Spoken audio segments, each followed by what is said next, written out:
Late video. I'm super busy today, also super congested, but I still am going to make you a video.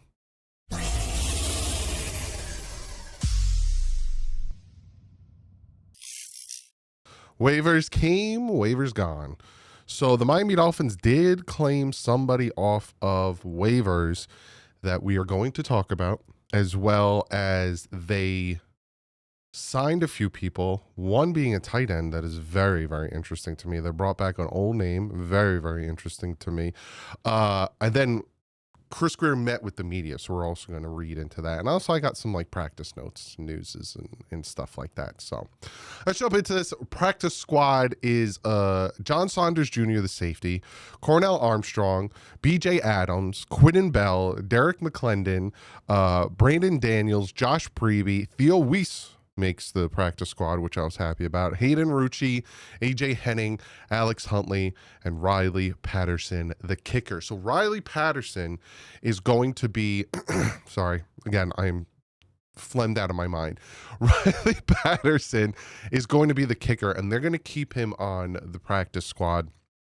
And essentially what they're going to do is they're going to have him be like elevated. You can do that, I think, with one person a week where you can have them be elevated and then they can just go back and forth from practice squad to regular. So for the first 4 weeks while Sanders is out, Patterson will be our kicker. And here's some Patterson stats.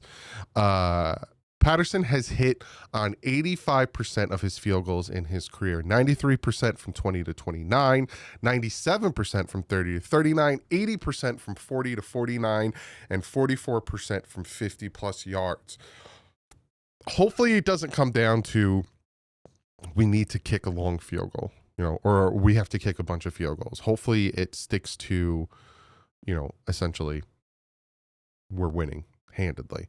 So the Dolphins also go out and they signed former Broncos and Giants tight end Greg Dulcich. He's good. He's very good, and I'm very excited for them to go and get him. He scored the most touchdowns this preseason with 3 touchdowns. He's very good, very effective. I think he's going to help this team a lot, especially at tight end. They also brought back Jeff Wilson, who, again, another name, adding the running back, someone that can definitely help us. He knows the system already. He's been here. So this is what Omar Kelly says. So when you put tight end Greg Dulcich, Jeff Wilson, Jordan Colbert, with the 12 players previously signed to the practice squad, the Dolphins have one more available spot. Chris Greer said he was going to add a young running back. So it's going to be very interesting to see how that all pans out. Obviously, they also signed Kendall Lamb, bring him back, and by doing that, they take Cam Smith and put him on the reserve non-football illness list. It's kind of the same thing that they did with Blake Ferguson last year, so probably won't ever see him. They're essentially stashing him away. But Kendall Lamb is back. A little bit of depth on the tackle position, which does make me feel a little bit better. I liked Kendall Lamb way more than Borum. So, there's that. Let's get into what Marcellus, because I just opened his tweet. Let's get to what Chris Greer had to say today, and then we'll go into some more things, news and notes from today's practice, because they are technically in training camp still until the 31st, and then Dunzo Bunzo. So Chris Greer says Stephen Ross never gave him a directive not to spend big in free agency. Even if he did, do you think he's going to tell us? Do you honestly think he will tell us? Come on. That'd be like you going and talking to your boss, and your boss is like, listen, you better shape up or ship out, blah, blah, blah, blah, blah, because, you're on thin ice and this, and that. And then you go back out and everyone's like, what did he say to you? He's like, no, he just told me, I got to keep up with what I'm doing. And Greer said that Dolphins need to reset this year after spending big money recently and need to get younger. They need to get younger, yet they sign Matthew Judon. They bring back Mika Fitzpatrick. They sign Rasul Douglas. What else can I say that is just completely contradictory of what he said? They bring in James Daniels. If you believe any of this, I have beachfront property in Arkansas. I'd love to sell you. Love to. Just prime property. Turning on me, we feel good about the room, adding Rasul Douglas to the room. Some of the young players, young corners have opportunity to compete. Chris Greer says the Dolphins are probably going to be aggressive this week with waiver claims. They only got one. So the best corner out there who's with the the Ravens, he went to the Titans, who had the very first claim. Chris Greer says Finns are signing Kendall Lamb, which we all saw. I was very happy to see that. He also said Austin Jackson is trending okay for week 1. Coach is happy with Larry Borum. You're one of the few. Dolphins said the only reset for the front office this year was the financial philosophy of responsible spending. We're always going to try to win this season. Exactly. So if you're going to come in here and tell me, oh, it's a reset, we're going to go young, we're not doing this, and that, I don't believe it, because they didn't go young in a bunch of different positions, especially bringing in Mike Hilton at one point. You could throw another name out there at you. So there's that. Chris Greer said Cam Smith had his best 2 weeks, but won't disclose why he has landed on the NFI. Chris Greer said Darren Waller did not suffer any injuries. His slow rollout has been deliberate and cautious considering the time he's been away from the game. Our goal is to try to get into the playoffs and win games, he says. Well, it better, or you won't be here.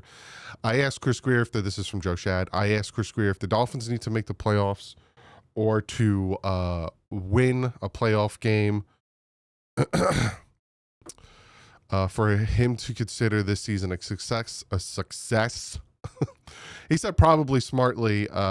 Greer did not directly say yes, which would set the bar too clear. Of course, he added the goal is to win playoff games.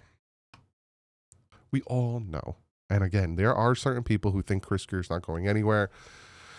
I'll be the first one to be very angry about it, but I'll be shocked if the Dolphins win like another 8 games and he's still the GM next year. It's a different mindset led by Mike. It's been that way, and the players have responded competitively. We feel good about the group and what it could be.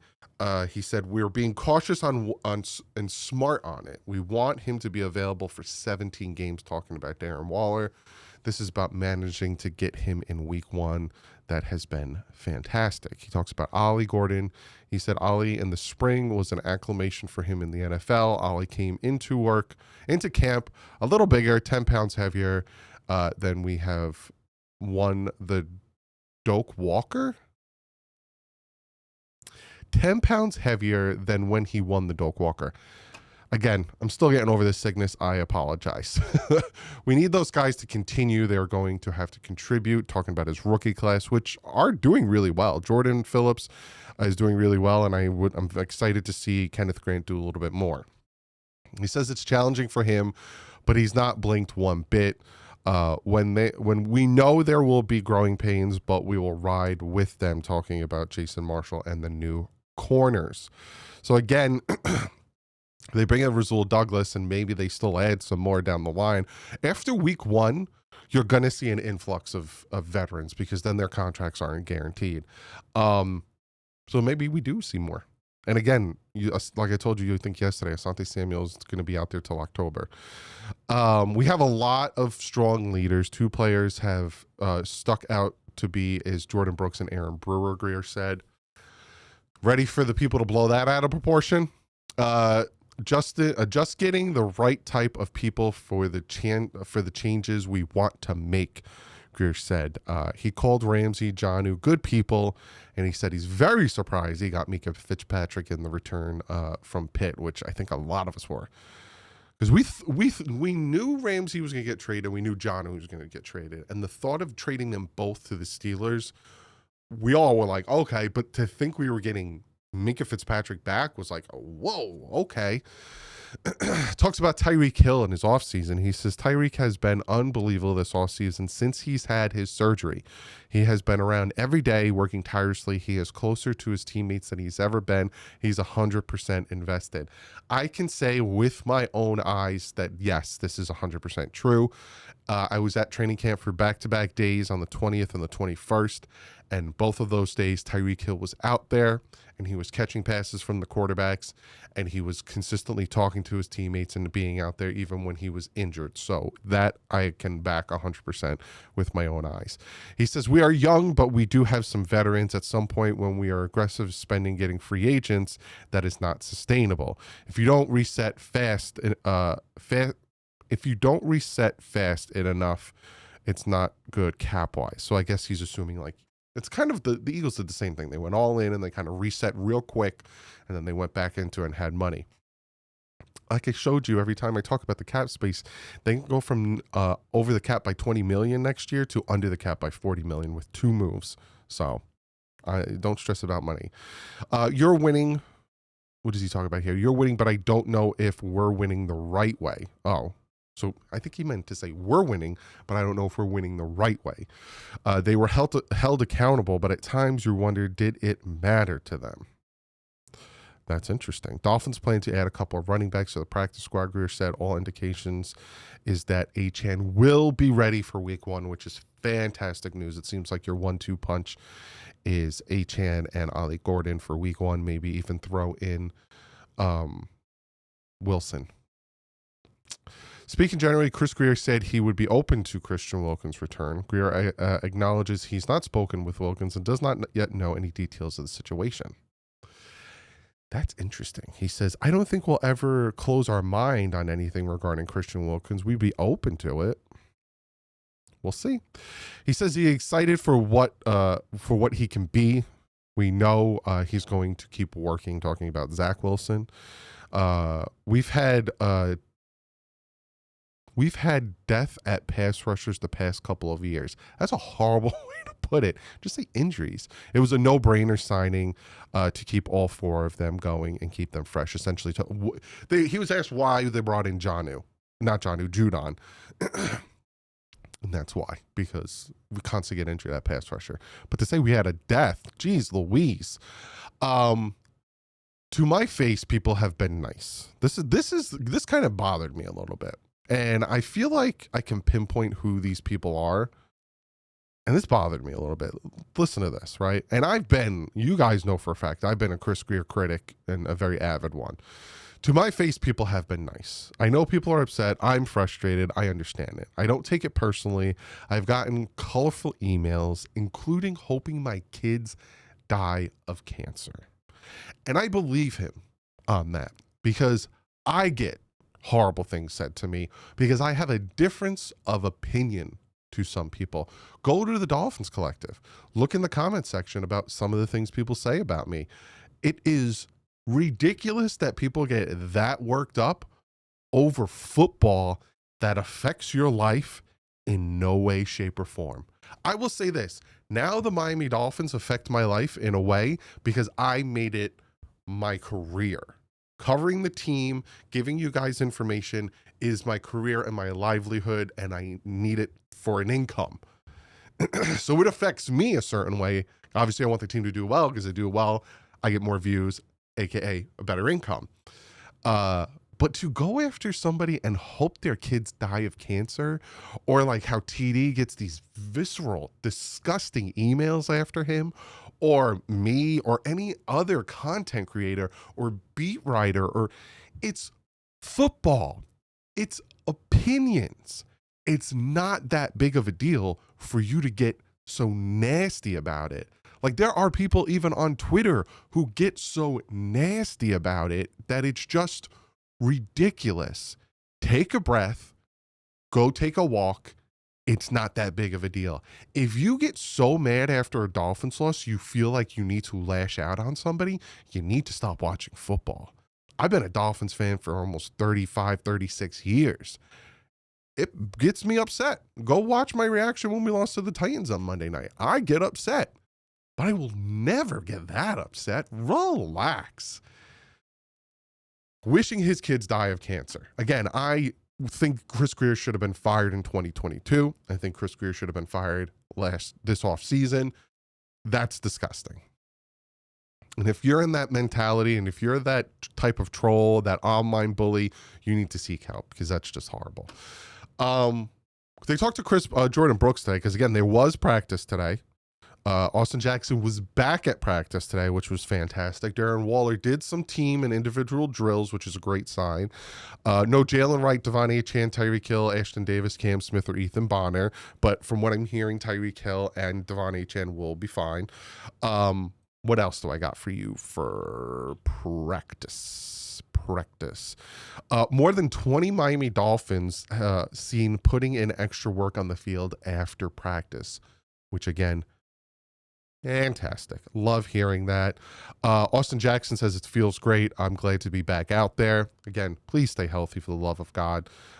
If we can get 4 of our 5 starting offensive linemen to play the full year, I think this team could be something.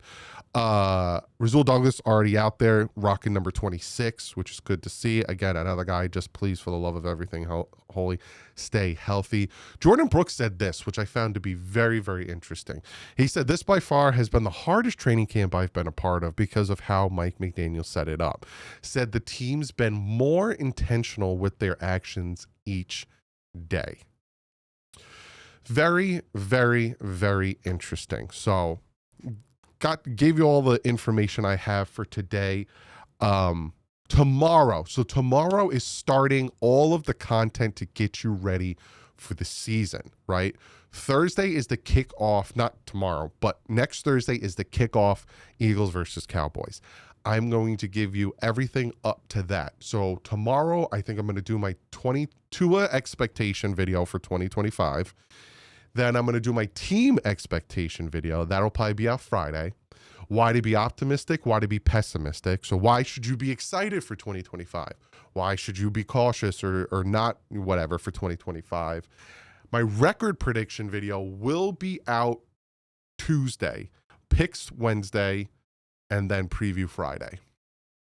We're getting in the right in the roll of everything. So I got a lot of content for you guys. What else? If you want to join the Pick'em League, you have till next Thursday. Like, you could join whenever, but if you don't get that first week in or you miss a week, you're low on points. There's that.